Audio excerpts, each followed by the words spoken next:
ಸಂಕ್ರಾಂತಿ ಹಬ್ಬದ mini blog ಆಗಿರುತ್ತೆ. ಬೆಳಗ್ಗೆ ಎದ್ದು ಮನೆಯೆಲ್ಲ ಕ್ಲೀನ್ ಮಾಡಿ ಸ್ನಾನ ಮಾಡಿ ನಂತರ ದೇವ್ರ ನೈವೇದ್ಯಕ್ಕೆ ಕಡಲೆಕಾಯಿ ಗೆಣಸನ್ನ ಬೇಯಿಸೋದಕ್ಕೆ ಇಟ್ಕೊಂಡೆ. ಹಿಂದಿನ ದಿನನೇ ಪಾತ್ರೆ ಎಲ್ಲ ತೊಳೆದಿಟ್ಟಿದ್ದೆ. ಅದನ್ನೆಲ್ಲವನ್ನು ನೀಟಾಗಿ ಸ್ಟ್ಯಾಂಡಿಗೆಲ್ಲ ಅರೇಂಜ್ ಮಾಡಿಕೊಂಡು ನಂತರ ಈ ಕಡೆ ತಿಂಡಿನ ಮಾಡ್ತಾ ಇದ್ದೆ. ಹಾಗೆ ನನ್ನ ಮಗಳು ಕೂಡ ಪೂಜೆನ ಮುಗಿಸ್ಕೊತಾ ಇದ್ಲು.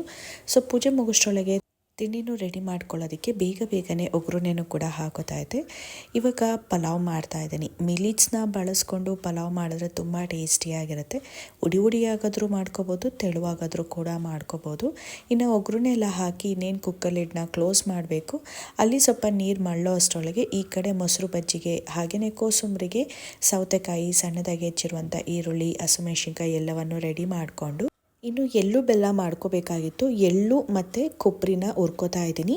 ಮನೆಯಲ್ಲೇ ಇದ್ದವರು ಸ್ವಲ್ಪ ಬಿಸಿಲಲ್ಲಿ ಒಣಗಿಸ್ತಾರೆ ಕೊಬ್ಬರಿ ಮತ್ತು ಬೆಲ್ಲನ, ಆದರೆ ಟೈಮ್ ಇರಲಿಲ್ಲ ಅಂತ ಈ ರೀತಿ ಮಾಡ್ಕೊಂಡಿದ್ದೀನಿ. ನಂತರ ಎಳ್ಳು ಬೆಲ್ಲನೂ ಕೂಡ ರೆಡಿ ಆಯಿತು. ಇನ್ನು ನೈವೇದ್ಯ ಕೊಡೋದೊಂದು ಬಾಕಿ ಇತ್ತು. ಎಳ್ಳು ಬೆಲ್ಲ ಜೊತೆಗೆ ಕಡಲೆಕಾಯಿನೂ ಕೂಡ ಬೇಯಿಸ್ಕೊಂಡಿದ್ದೆ ನೋಡಿ. ಅವರೆಕಾಯಿ ಕಡಲೆಕಾಯಿ ಕೂಡ ಎತ್ತಿಟ್ಕೊಂಡು ಇನ್ನು ಗೆಣಸು ಕೂಡ ಇಟ್ಕೊಂಡು ಅದಕ್ಕೆ ಹಾಲು ಮಾಡಿದ್ದೆ, ಅಂದರೆ ಕಾಯಿ ಹಾಲು ಮಾಡಿದ್ದೆ. ಅದಾದಮೇಲೆ ಕೋಸಂಬರಿ ಇಷ್ಟನ್ನು ಕೂಡ ದೇವ್ರ ನೈವೇದ್ಯಕ್ಕೆ ಕೊಟ್ಟಿದ್ದ ನಂತರ ನಾವೆಲ್ಲರೂ ತಿಂಡಿನ ತಿಂದಿದ್ದಾಯಿತು. ಪಲಾವು, ಕೋಸಂಬರಿ, ಮೊಸರು ಬಜ್ಜಿ ತಿಂಡಿ ರೆಡಿ ಆಯಿತು.